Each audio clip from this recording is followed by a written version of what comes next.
bahwa ada seorang profesor namanya Pak Paiman Raharjo, pemilik daripada satu di antara kios, kemungkinan dia yang mencetak ijazah tersebut karena dia adalah ketua relawan sedulur Jokowi. Itu ya. Syarat tuh bisa security di sini apa? Tesnya 4 bulan ya. Yang ditanya itu pertama harus benar-benar asli, kita itu sekolah di Indonesia-nya itu ijazahnya harus asli ya. Memang tuh ngomong-ngomong soal ijazah tuh. Enggak, ada satu orang bupati yang rupanya diduga ijazahnya palsu. Ini bupati. Kemudian si bupati itu ditanyain, "Pak, ini benar Pak Bupati dulu ijazahnya palsu?"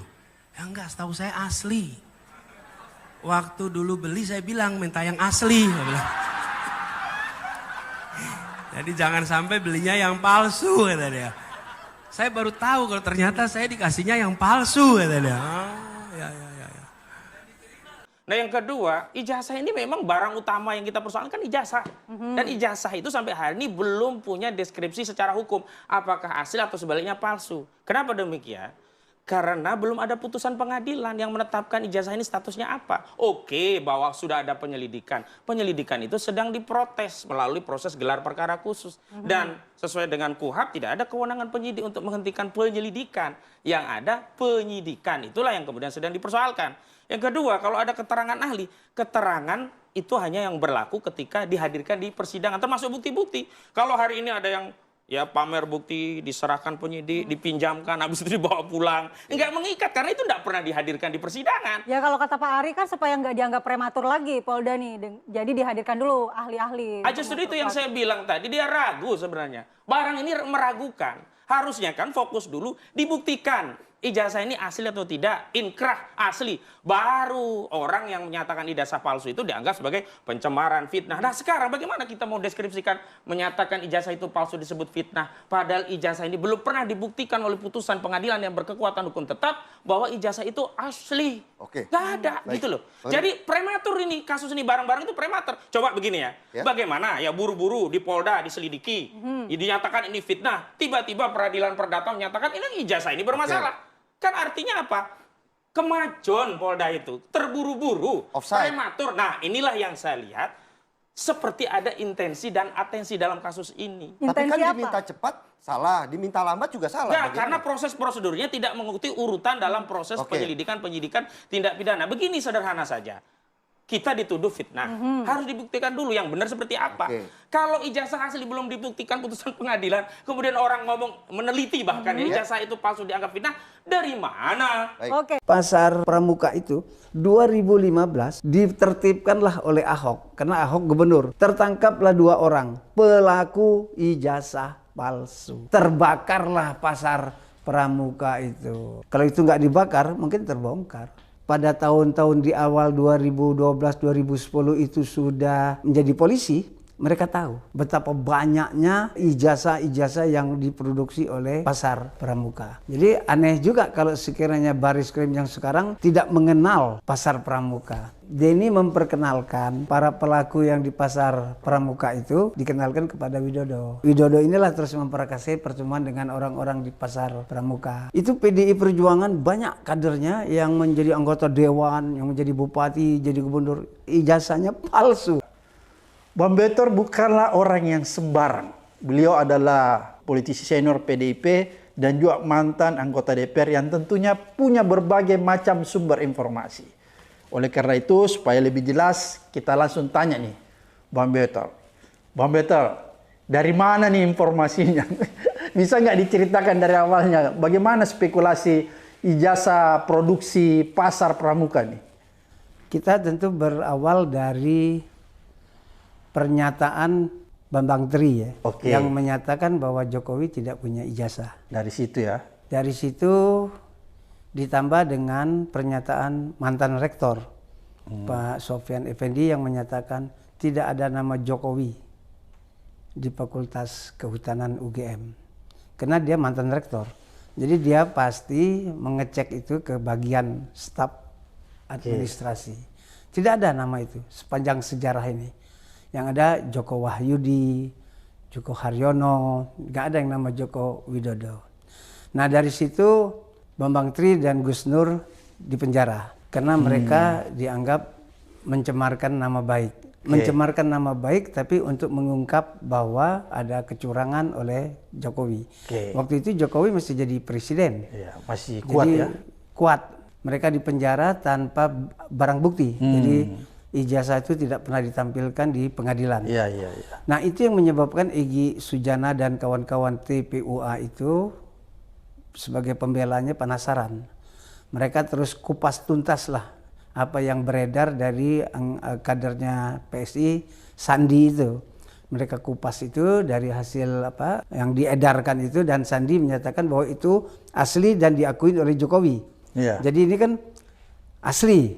Nah, UGM-nya sendiri membuat pernyataan itu asli. Nah, tapi kawan-kawan Roy Suryo dan Resmond dan Ibu Tifa menyatakan itu tidak. Nah, perlawanan itu menyebabkan kami datanglah ke UGM itu tanggal 15-16 itu ke Jokowi. Di dua tempat itu kami nggak mendapatkan jawaban yang memuaskan. Bang Better ke sana juga ya? Saya ikut. Nah jadi saya di dalam perjalanan itu menyatakan, saya yakin Roy, Rismond dan Tifa dan Kurnia ini benar. Nah karena kalau itu mereka benar, jadi UGM ini mengada-ngada. Artinya ini bukan produk dia tapi dia akuin. Lantas kalau itu bukan punya UGM, itu diproduk di mana? Nah, saya langsung ingat awal peristiwa pilkada, pemilu-pemilu di zamannya reformasi ini. Itu PDI Perjuangan banyak kadernya yang menjadi anggota dewan, yang menjadi bupati, jadi gubernur. Ijazahnya palsu. Oh begitu ya? Ya, jadi karena palsu semua, seharusnya Bariskrim yang sekarang ini kalau mereka pada tahun-tahun di awal 2012-2010 itu sudah menjadi polisi, mereka tahu betapa banyaknya ijazah-ijazah yang diproduksi oleh pasar pramuka. Jadi aneh juga kalau sekiranya Bariskrim yang sekarang tidak mengenal pasar pramuka. Apalagi kalau orang-orang itu pernah di Polres Jakarta Pusat, Jakarta Timur. Artinya posisi pasar pramuka itu di antara timur dan pusat. Di situ jadi ada ketua DKI, ada ketua DPRD, ada sarjananya palsu. Jangan dulu Bang Better, kenapa itu banyak orang PDIP itu pergi ke pasar pramuka membuat ijazah palsu, ijazah sarjana? Ya karena persyaratan untuk menjadi anggota dewan, untuk menjadi bupati, wali kota, gubernur, syaratnya kan harus punya ijazah. Nah kader kami rata-rata pada waktu awal itu bertato, berpakar bahar, nggak punya. Nah mereka dibimbing oleh kawan kita yang namanya Denny ini. Nah Denny inilah yang mencari di mana orang-orang yang mampu, ahli untuk membuat ijazah. Nah jadi di situ kami punya gubernur namanya dulu si Rodolfo Dede. Juga sarjana ijazahnya palsu. Itu produksi pasar pramuka? Belum tahu saya, tapi Tapi palsu? Ya, tapi dia dinyatakan palsu terus digagalkan. Terus ada JS Saragi juga digagalkan untuk periode keduanya. Nah, jadi kita belajar dari situ, saya terus teringat ada pasar pramuka. Nah, saya cek setelah pulang dari Solo itu, saya lacak ke kawan-kawan saya yang di kader kan. Ini gimana kok ada pernyataan pertengkaran antara kawan-kawan Roy Suryo dan kawan-kawan dengan UGM. Bahwa UGM mengaku ini produknya. Tapi secara administrasi legalitas itu pasti palsu. Nah, saya meneliti terus tuh pernyataan-pernyataan itu. Saya jadi teringat itu, pasar pramuka. Nah, saya lacak. Ini siapa yang pertama kali menerima rombongan Solo. Jadi Solo itu pada awal 2012 itu datang ke Jakarta. Pak Jokowi nih rombongannya Pak Jokowi. Di antara rombongan itu ada nama-nama ini, ketemulah dengan kawan-kawan di DKI. Nah, dari DKI itu mereka terus bikin pertemuan-pertemuan, terus bertemulah di Jalan Cikini itu. Markasnya Jalan Cikini. Jalan Cikini. Dari situ terus mereka terbitkanlah itu ijazah. Terus dari situ Jokowi lolos. Jangan dulu Bang, itu orang-orang dari Solo yang sama Jokowi yang datang siapa-siapa itu? Ya banyak ya, tapi yang inti itu sekitar 3, 4, 5 orang. Masih ada yang diingat namanya? Masih ada David, Anggit, Widodo, ada Seusaini. Oke. Terus ketemu orang DKI siapa itu? Ya DKI ya ketemu Mas Pras. Pras siapa? Pras Setio Edi. Oke. Terus ketemu Denny, ketemulah dengan Indra sama Yulianto. Denny ini siapa? Denny ini aktivis PDIP. senior PDI di DKI. DKI. Nah, dia yang menjadi sekretaris pemenangan Jokowi di gubernur. Oke, waktu mau mencalonkan diri jadi Ya, gubernur. jadi gubernur. Nah dari situlah terus dirintis. Nah Denny ini otaknya cerdas. Memang dia cerdas, cuma nasibnya sama lah, belum bisa menjadi elit. Nah, Belum bisa jadi menteri. ya, dia merancang itu. Merancang mungkin dari mulai ijazah SD, SMP, SMA itu dia yang bikin atau bagaimana, karena berdasarkan informasi dari Bambang Tri kan dia tidak punya ijazah sama sekali. Jadi waktu dia maju di Solo kami juga nggak tahu pakai apa dan bagaimana dia bisa lulus di Solo, karena di Solo dibilang dia pakai Dr. Andes. Nah sampai di Jakarta berubah menjadi insinyur, saya juga nggak tahu apa sebabnya. Terus kenapa mereka milihnya UGM. Nah, pada waktu itulah Denny menjadi sahabat kentalnya si Widodo. Nah, mereka inilah yang sering ketemu dengan Widodo ini geng dari Solo ya? Solo. Oke. Solo. Ada Isnaini juga di situ. Nah, pertemuan-pertemuan yang sangat efektif itu terjadilah ijazah-ijazah itu. Nah, itu diloloskan ketemu Mas Pras. Mas Pras bersama rombongan, di situ ada Gerindranya, ada PDI-nya, dan ada beberapa orang datang ke KPUD DKI, ketemu Juliantoro, Juri Andriantoro. Nah, juri juga tidak tahu ini dokumen-dokumen Jokowi ini apakah asli apa tidak. Tapi jangan dulu Bang Viator. Apakah waktu rombongan Solo datang ke Jakarta tuh dengan dia mencalonkan Jokowi jadi gubernur kan, itu kan ketemu sama tim di Jakarta, ada Pras, ada Denny.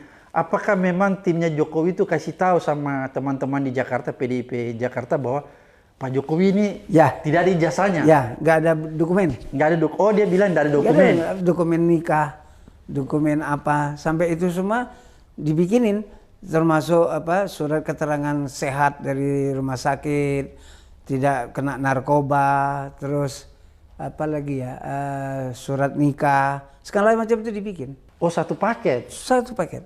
Kenapa harus dibikinin? Kan dia udah menikah. Persyaratannya harus itu. Kan pasti kalau surat nikah ada Bang Betor.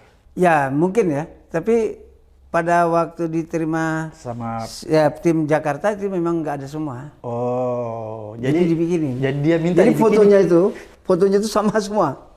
Oke. Foto nikah, foto ijazah, foto SMA, foto itu sama semua. Kenapa Bang Betor tahu bahwa fotonya itu sama semua? Kan dibilang kan. Pernah lihat nggak? Bang Betor pernah lihat? Belum lihat. Siapa yang kasih tahu Bang Betor bahwa itu sama semua fotonya, foto nikah, ijazah apa?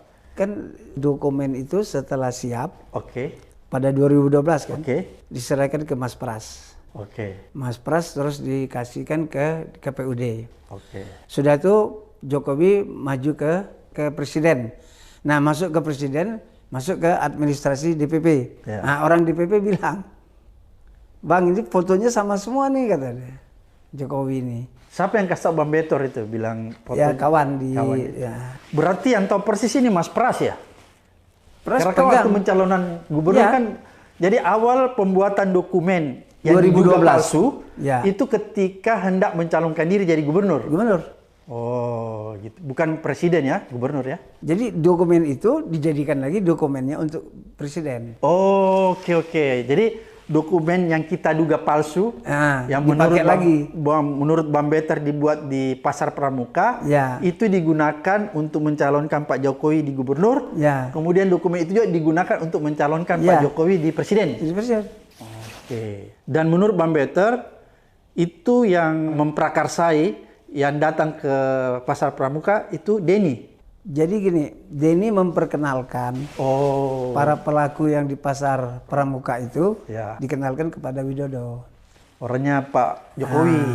Pak Widodo inilah terus memprakarsai pertemuan dengan orang-orang di pasar pramuka. Oke, jadi Tapi orangnya yang Pak... membuat draft itu Denny.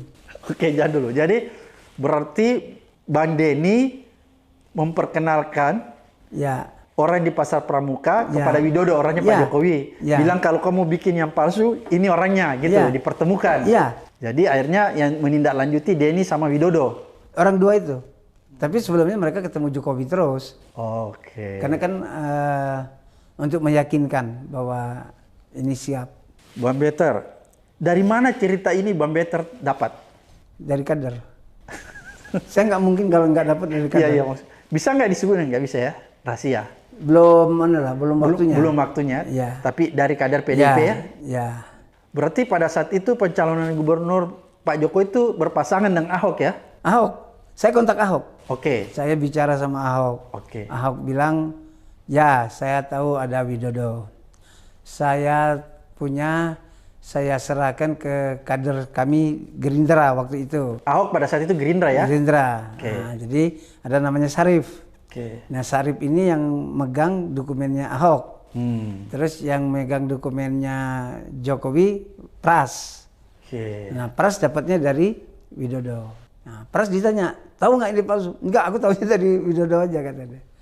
Nah jadi yang kata penjelasannya Denny juga yang bikin Widodo. Tapi apa aja yang dibikin, Dani Iskandar itu yang mendraftnya.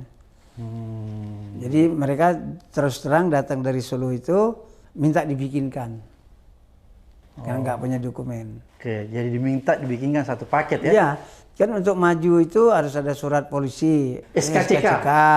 Oke. Terus harus ada dari rumah sakit tidak narkoba, terus ada dari rumah sakit juga tentang intelijensia itu loh, kecepatan menghitung dan segala macam itu.